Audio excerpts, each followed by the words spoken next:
C'est en Finlande, à Helsinki, dans l'une des capitales les plus au nord de l'Europe, que j'ai effectué ma mobilité à l'international.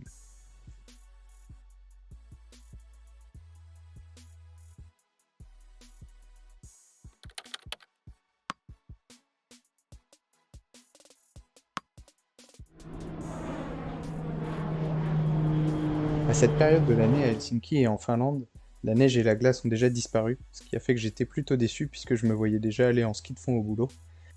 À la place, j'ai pu profiter des nuits blanches d'Helsinki, au pays du soleil de minuit comme on l'appelle, où le soleil plonge brièvement sous la ligne d'horizon et repointe son nez quelques heures plus tard sans même avoir l'impression que la nuit ait commencé. Contrairement à ce que l'on pourrait penser, c'est sous une belle chaleur estivale que j'ai rejoint la filiale finlandaise de mon entreprise d'alternance Wistivi Gaming, où travaillent environ 25 employés sur des solutions de cloud gaming et des services de jeu à la demande. Le cloud gaming, c'est une innovation technologique qui permet de déporter les puissances de calcul pour faire fonctionner un jeu vidéo, libérer le stockage et les temps de chargement. Pour faire simple, imaginons qu'un utilisateur est en train de jouer à un jeu sur sa télévision. Les actions qu'il va effectuer sur sa manette de jeu sont envoyées sur les serveurs, là où le jeu tourne réellement.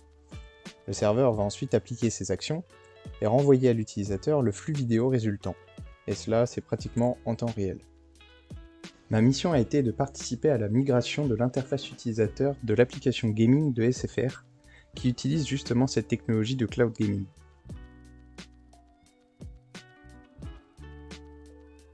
Lors de la rédaction de ma fiche projet, j'étais resté très ouvert tant sur la destination que sur le travail que j'allais effectuer, mais j'avais cependant quelques préférences que je voulais porter à travers ce projet.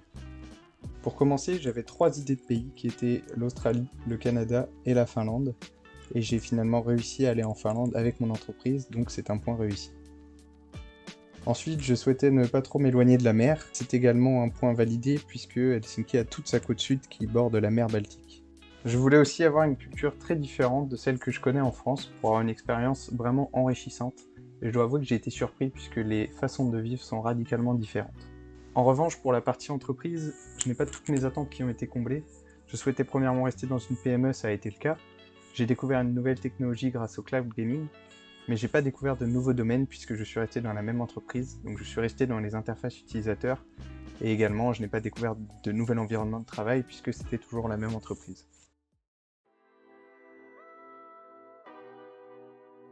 Quand on pense à la Finlande, on s'imagine assez bien de la neige, une vie tranquille. Mais ce que beaucoup ignorent, c'est que cette qualité de vie, qui est vraie, repose en grande partie sur un certain degré de liberté, et notamment dans le travail. En Finlande, cette liberté elle se traduit par 3 points clés: moins de contraintes, plus de flexibilité, et un profond respect de l'individu, que ce soit dans sa vie pro ou dans sa vie perso. Déjà, cette liberté, elle commence avant même qu'on arrive au bureau, puisque contrairement aux grandes villes en France où il y a des embouteillages tous les matins, ici il n'existe pas même si on est dans la capitale à Helsinki. Se déplacer, c'est bien plus tranquille, les routes sont jamais congestionnées, jamais engorgées, et de toute façon, la plupart des habitants vont au travail en métro, en vélo, ou même en ski de fond l'hiver. Donc c'est un gain de temps, et c'est surtout un grand facteur de réduction de stress. D'ailleurs, un rapport de l'OCDE de 2020 montre que la Finlande fait partie des pays européens où le temps de trajet entre le domicile et le travail est le plus court. Une fois arrivé au bureau, cette sensation de liberté, elle continue. L'ambiance de travail, elle est très calme et très propice à être concentré. On leur donne vraiment beaucoup d'espace, ils ont des grands bureaux. Les Finlandais sont naturellement posés, ils se le disent eux-mêmes, et ça se voit dans leur façon de travailler. Les bureaux à Wistivi Gaming, c'est vraiment des espaces où il y a très peu de bruit, ce qui permet à chacun de bien se concentrer. Un autre aspect fondamental de la culture du travail en Finlande, c'est le respect de la vie privée et la flexibilité. En Finlande, cette flexibilité, elle est non seulement encouragée, mais vue comme un droit. Télétravail, horaires modulables, chacun adapte son emploi du temps selon ses besoins. Une enquête réalisée par Eurofound en 2020 montre que 92% des salariés finlandais bénéficiaient déjà d'horaires flexibles avant le Covid. Les salariés finlandais ont le droit d'ajuster leurs heures de travail en commençant ou en terminant plus ou moins 3 heures selon les horaires de base. On laisse notamment cette liberté puisque en hiver les jours sont très courts, donc peut-être que vous allez avoir besoin de partir faire vos courses l'après-midi ou de profiter quelques heures de lumière en hiver pour aller skier, personne ne vous en voudra. Ce que j'ai pu observer, c'est que les Finlandaises font vraiment confiance. C'est une culture de la confiance et de l'autonomie qui fait écho aux théories de gestion participative.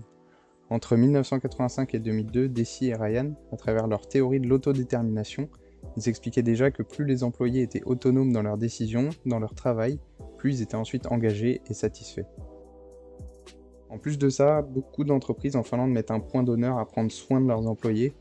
Par exemple, nous on avait des infrastructures, on avait des salles de sport communes à plusieurs entreprises, on avait des espaces de détente, des choses pour travailler dans des meilleures conditions, on avait accès à des consoles de jeux, et on m'a parfois proposé de jouer à la console pendant mes heures, pas après manger, mais bien à 15 heures en plein milieu de l'après-midi, ou de faire un ping-pong entre deux réunions. C'était tout à fait normal. Pour synthétiser, cette liberté au travail, elle dépend de plusieurs facteurs. Premièrement, des facteurs culturels. Les journées sont soit très longues, soit très courtes, alors on est obligé de s'adapter. Elles sont aussi sociologiques. Les Finlandais sont très calmes, très posés, et ils ont une confiance vraiment accrue l'un envers l'autre. Et finalement aussi un peu politique, puisqu'on voit qu'il y a des mesures qui ont été mises en place pour adapter les horaires de travail en fonction du mode de vie finlandais. C'est en partie ce modèle qui place la Finlande parmi les pays les plus heureux du monde, comme le montre le World Happiness Report de 2024, qui la classe première encore une fois, 7 fois d'affilée. Depuis 2017, c'est le pays le plus heureux du monde. Et pourtant, quand on demande aux Finlandais s'ils se sentent plus heureux que les autres, Are you happy? Did you see this story? Yes, I've seen it many times, and I always wonder why, actually. pour débuter cet étonnement sur le silence, laissez-moi vous expliquer ce qui m'a amené à aborder ce sujet. Dès mon premier jour à WizTV, on est allé manger au restaurant de l'entreprise, et on se posait des questions pour apprendre à se connaître, et il y avait des blancs, des trous de quelques secondes, voire une dizaine de secondes, entre les réponses et entre les questions, et c'était très perturbant puisque j'avais juste l'impression de les déranger ou de les empêcher de manger. Ou peut-être que mon accent en anglais était vraiment très mauvais, mais j'avais clairement un doute dessus. En tant que Français, où on est habitué à avoir des repas assez agités, où on discute fort, on parle fort, le silence était assez perturbant, j'avais l'impression de me trouver dans un désert où personne n'avait envie de parler, et du coup je suis allé me renseigner directement en rentrant au bureau. Aujourd'hui, je vous parle de la place du silence dans leurs interactions sociales. Vous allez voir, c'est bien différent de ce qu'on peut observer chez nous. Ce silence en Finlande, c'est pas un malaise, comme j'ai pu le ressentir, ni un vide à combler, mais un véritable outil pour communiquer, profondément ancré dans leur culture. Pour commencer, en Finlande, le silence, c'est un signe de respect. Il n'y a pas ce besoin constant de parler, de combler les blancs comme on peut avoir chez nous. Dans une conversation typique, un Finlandais, il va préférer faire des pauses pour réfléchir avant de nous répondre. Alors ça peut être perturbant, mais c'est le cas. Ce silence, il va lui permettre de structurer ses idées, et il est souvent vu comme une forme d'écoute active. Cette logique-là, on la retrouve aussi du coup dans les environnements pro, et dans de nombreux pays comme en France ou aux États-Unis, on valorise plutôt les échanges rapides, les réponses immédiates, les réponses courtes. Mais en Finlande, les réunions et les négoces, elles se déroulent souvent dans une atmosphère plutôt calme, avec beaucoup de pauses et de silence. Et ces pauses, elles sont pas vues comme une perte de temps, bien au contraire. Le silence là-bas, il est donc considéré comme un signe de professionnalisme. Au contraire, remplir des blancs avec des paroles inutiles, ça peut dénoter de la précipitation ou un manque de maturité dans la discussion. Les silences, ils permettent au contraire de structurer l'échange, et les réponses, elles deviennent plus précises et plus réfléchies. Le silence en Finlande, il dépasse aussi les interactions sociales, il est également protégé par la loi. En Finlande, le silence y fait partie intégrante du cadre législatif, notamment par la loi sur les troubles publics et le tapage nocturne de 2003. Cette loi, elle impose des règles très strictes sur le bruit dans les zones résidentielles notamment. Après une certaine heure, un peu comme en France, tout bruit excessif est interdit afin de garantir que les habitants puissent dormir tranquillement. La société finlandaise valorise le calme, pas seulement dans les interactions humaines, mais aussi dans l'espace public. Ils ont un profond respect pour la tranquillité, que ce soit dans les espaces naturels, les parcs, les zones urbaines.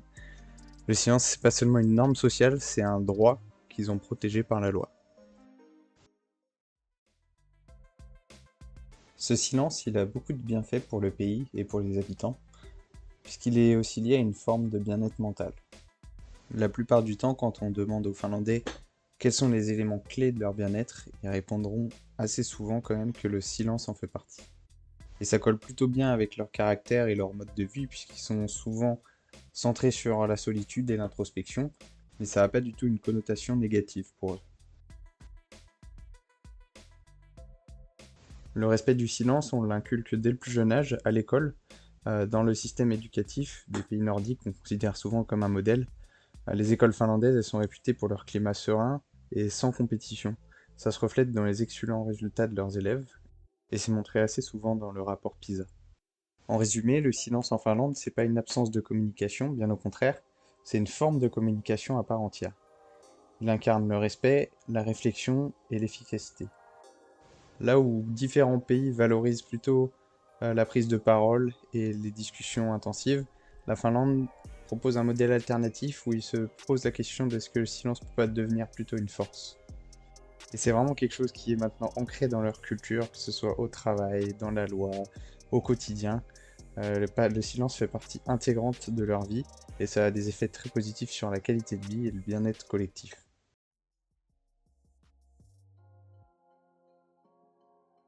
Sur les 2 années que j'ai pu passer à WizTV, je suis passé par presque tous les services. J'ai commencé en R&D où j'ai travaillé sur des missions très techniques, très complexes. Je suis ensuite passé sur la partie projet avec des relations clients, des deadlines plus intenses. Et enfin, je suis passé du côté gaming de WizTV avec mon passage en Finlande. L'équipe de développement sur le projet de la migration était beaucoup plus petite que mes anciennes équipes. On n'était que 3 développeurs sur l'interface, sachant que le reste de l'équipe travaillait sur autre chose. J'avais donc beaucoup plus de tâches et elles étaient d'une importance égale à celle des autres développeurs. Ça m'a fait donc ressentir comme un vrai employé et le statut d'alternant il a peu à peu disparu. Les employés en Finlande n'avaient d'ailleurs vraiment pas en tête que j'en étais un. Je pense que cette barrière elle s'est effacée car j'étais le seul français et le seul lien qu'ils avaient avec WizTV France. Et donc j'avais beaucoup de connaissances et d'éléments à leur apporter sur ce qu'on faisait. Et d'ailleurs je me suis plu à intensifier cette communication entre les deux entités de l'entreprise, en France et à Helsinki. Si je devais faire le bilan professionnel, je dirais qu'il m'a conforté sur la position que j'ai dans l'entreprise et sur l'évolution que j'ai eue sur les 2 ans. J'ai ressenti une vraie différence de confiance, de relationnel, et je pense que la culture du travail là-bas, elle a forcément joué un rôle sur ces aspects-là. De travailler avec des internationaux, ça a créé une ambiance d'enrichissement mutuel, où il n'y avait pas du tout de stress, pas de mise en avant d'un tel ou d'un autre, pas de questionnement réel sur l'équilibre pro-perso, puisque tout était déjà bien calibré. Pour ce qui est de ma future carrière, rien n'est encore déterminé. Je veux toujours découvrir d'autres aspects du métier d'ingénieur logiciel, je veux pas me fermer. Et je suis pas contre réaliser d'autres missions à l'étranger, pourquoi pas, pendant des périodes assez courtes, puisque je me vois pas quitter la France sur le long terme.